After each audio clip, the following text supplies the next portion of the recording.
धीरज, गाडीत सामान भरलं का?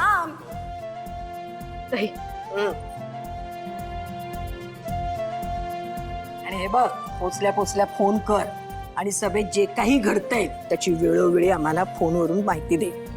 हो आई. काय रे, काय झालं?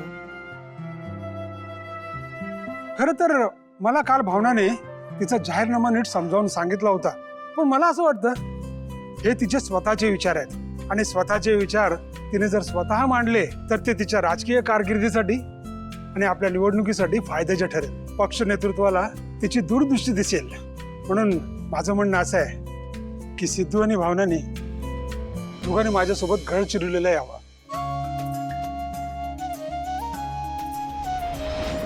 ठीक आहे. हे बघा, सिद्धूच्या आणखीन भावनाच्या मीटिंगला जाण्यानं जर त्याचा फायदा आपल्याला आपल्या पक्षाला होतोय असं जर संपतला वाटत असेल तर सिद्धिराज, भावना, तुम्ही तिथं जाणंच योग्य आहे. हे बघ भावना, तुला जर फार दगदग होणार असेल तर आपण नको जाऊया. असं काही नाही नाही, तसं काही नाही, जाऊया आपण. पण हे बघ, एकतर आपण बाय रोड जाणार म्हणजे वेळ लागणार, त्यात रस्ते कसे ते सुद्धा माहित नाहीये. हे बघ, तुला खूप त्रास होईल. नाहीतर मी काय म्हणतो, आपण विमानाने जाऊया का त्यापेक्षा? अरे सिद्धू, बैठक गड चिरलेला आहे. अरे नागपूर पासून प्रवास आपल्याला कारनेच करावा लागेल, त्याला पर्याय नाहीये. एक मिनिट दे मला.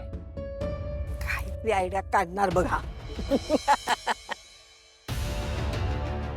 नमस्कार, मी सिद्धिराज गाडे पाटील बोलतोय. आपल्या बैठकीचं ठिकाण नेमकं कुठे आहे आणि तिकडे कसं काय पोहोचायचं? अच्छा, okay okay okay, thank you thank you. पप्पा, बैठकीच्या ठिकाणी हेलिपॅडची सोय आहे, त्यामुळे आता आपण विमानाने किंवा गाडीने नाही तर डायरेक्ट हेलिकॉप्टरने जाणार आहे. मी त्वरित तात्काळ ताबडतोब हेलिकॉप्टरची राईड बुक करतोय. अरे देवा, आता हे काय नवीन? पप्पांच्या गाडीचा ऍक्सिडेंट व्हावा म्हणून मी इतकं सगळं प्लॅनिंग केलं आणि आता सगळ्या प्लॅनची वाट लागली. अरे वा, मला तर चालेल. भावनाची तब्येत पाहता ते योग्यच आहे बघ. हो ना? चालेल ना? हो म्हणजे जाऊ आपण, पण अहो सिद्धिराज, माझी तयारी कुठे झाली आहे काही? अगं, त्याचं टेन्शन नको घेऊस, ते सगळं आपण करू. त्याचं टेन्शन नको घेऊस, मी पटकन करतोय बुक. भावना, आणि काल तू आम्हाला इतकं छान समजावून सांगितलं होतंस ना, मला खात्री आहे तू उद्याच्या मीटिंग मध्ये सुद्धा अगदी व्यवस्थित सगळं सांभाळून घेशील.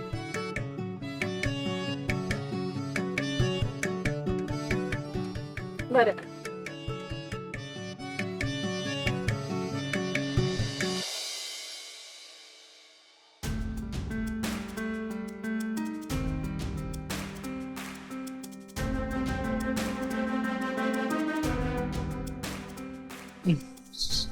सर. गुड मॉर्निंग जानू. Good morning.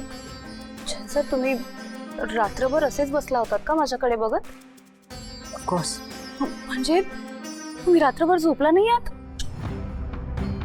आपण दोघांनी प्रॉमिस केलं होतं ना रात्रभर जागायचं. मी माझं प्रॉमिस पाळलं.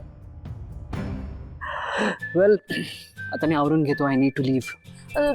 थांबा, मी पटकन कॉफी करते तुमच्यासाठी. नाही नाही, थांब जानू. आज कॉफी तू नाही, मी करणार आहे. आता बघ, मी पुढचे काही दिवस नाहीये, सो जायच्या आधी मला तुझ्या आवडीचं करायचं.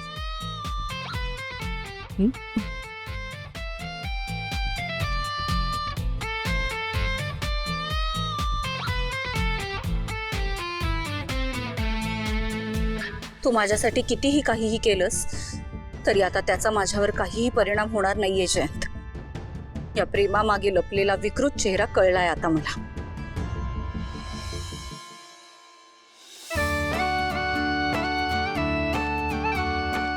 अरे बाबा वेंकी, अरे आपल्याला जायचंय ना, मीटिंग आहे. फंडिंग मोठं फंडिंग मिळणार आहे. चल चल लवकर, किती वाजले बघ. चल चल. काय रे, काय झालं? हा चेहरा असा का दिसतोय? काय झालं? हा, फुलांची ऑर्डर. अरे वा, चांगलं आहे. हो, मोठी ऑर्डर आहे. बरं व्यंकी, तुझं काम कर. ऑर्डर तुझी आहे ती पूर्ण कर, डिलिव्हरी कर. तू काळजी नको करू. अरे मी जाईन मीटिंगला. हा, पण जर तुही असतास तर बरं झालं असतं रे. जरा आधार मिळाला असता ना. अरे काही हरकत नाही. हा, तू ऑर्डर पूर्ण कर तुझी. वरद, चल नाश्ता करून घे. वरद, हा आजोबा मला पण बघू दे ना फ्रेंड. हे सावकाश, हा महत्वाचे पेपर्स आहेत. हा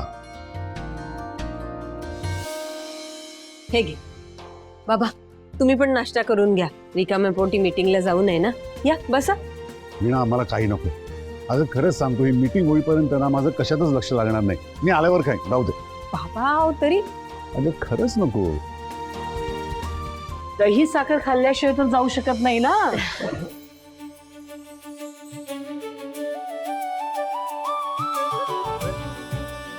तुम्ही आजपर्यंत खूप कष्ट केले. त्या सगळ्या कष्टांचा आज चीज होणार बघा. मला खात्री आहे तुम्हाला यश मिळणारच. काही काळजी करू नका. अगदी निर्धास्तपणे जा आणि प्रेझेंटेशन द्या. Wishing you super success. Thank you so much. बाबा ऑल दी बेस्ट. आजोबा तुमची मीटिंग छानच होणार. हे घ्या. थँक्यू.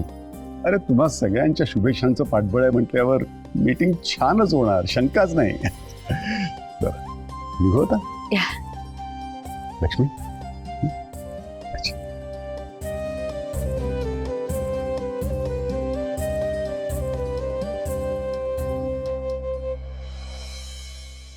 भावना, ऐक ना, तू सगळी औषधं वगैरे घेतलीस ना तुझी? एक काम कर ना, मीच करू का सगळं पॅक? अहो सिद्धिराज, मी भरते व्यवस्थित बॅग. तुम्ही नका काही काळजी करू, भरते मी. तू सरक. अहो तू आराम कर. तसंही प्रवासात खूप दगदग होणार आहे ते. सिद्धिराज, अहो तुम्ही आहात ना प्रवासात माझी काळजी घ्यायला. करते मी. तरी सुद्धा बस ना शांत. मी आहे ना, मी भरतो बॅग. अगं दे, तू दे. अहो घ्या. तुम्ही काही माझं ऐकणार नाही. तुम्हाला हवं तेच करणार ना तुम्ही. अजिबात नाही. माझ्या बायकोची पहिली मीटिंग आहे, त्यामुळे सगळं एकदम टकाटक झाला पाहिजे. अरे हसताय काय भावना मॅडम? आज सगळ्या नेत्यांसमोर तुम्ही तुमचा जाहीरनामा मांडणार आहात, त्यामुळे तुमची कॉलर एकदम टाईट होणार आहे. बाई साहेब म्हणजे एकेकाची. सिद्धिराज, खरं सांगू, काय झालं? मला ना खूप टेन्शन आलंय हो. म्हणजे आपण जायचं कुठे काही ठरलंच नव्हतं ना असं. मग माझी काहीच तयारी नाही झाली आहे. त्यामुळे आता मी काय करू काय नको मला काही कळतच नाहीये. ऐक ना भावना, अजिबात टेन्शन घेऊ नकोस. तू एकदम व्यवस्थित बोलणार आहेस आणि लोकांना तुझे विचार एकदम आवडणार आहेत. खरंच. तुमचा माझ्यावर इतका विश्वास कसा हो? नाही म्हणजे मला तर राजकारणातला जराही अनुभव नाहीये. कसं आहे ना, राजकारणीपेक्षा जास्त ना एक माणूस म्हणून मला जास्त विश्वास आहे तुझ्यावर. कारण तुझं मनच इतकं स्वच्छ आणि चांगलं आहे ना की तू कधी काही चुकीचं वागूच नाही शकत. तुम्हाला खरंच असं वाटतं? अरे 100% खरं आहे. मग काय, एक तर तू सुपर सासूची मुलगी आहेस माझ्या. माझी सुपर सासूच इतकी कमाल आहे तर तू म्हणजे एकदम भारीच असणार ना. अरे वा. अरे ते बघ आपलं बाळ सुद्धा हो बोलतोय ना. काहीतरीच तुमचं. खरंच सांगतोय बघ, मला जाणवतंय ते हो बोलतंय ग. काय हो? सगळे डिटेल मिळाले ना, यावेळी काम चोख व्हायला पाहिजे. त्या वाटेल तितका पैसा फेकायला तयार आहे. यावेळी कोणतीही चूक होता कामा नाही, समजलं?